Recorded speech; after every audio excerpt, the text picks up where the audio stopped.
crispy bacon. Ang sarap, ang bango ng crispy bacon. So, kung tignan natin kung makaswak silang dalawa. So, first time ko itong titikman. Masarap kaya ito. At nakabalot siya ng crab. Ayan. So, mini naman to na Babybel. At meron itong malaki. So, ito try natin yung mini na Babybel.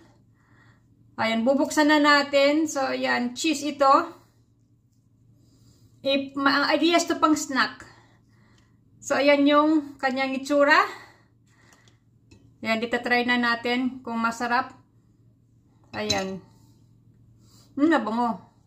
At, kaya pala siya nakabalot ng wax kasi para daw ma-preserve yung cheese para hindi mag-mold. So, yan yung sabi. So, itry na natin si bacon crispy at saka si Babybel. Milk siya. Maganda ito pang calcium. Saka si crispy bacon.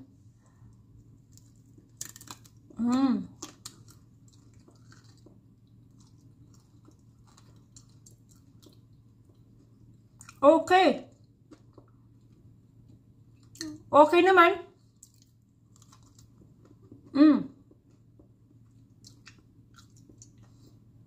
Yan itsura, oh. Puting-puti. Gatas siya. Walang amoy. Kaya masarap. Pang snack.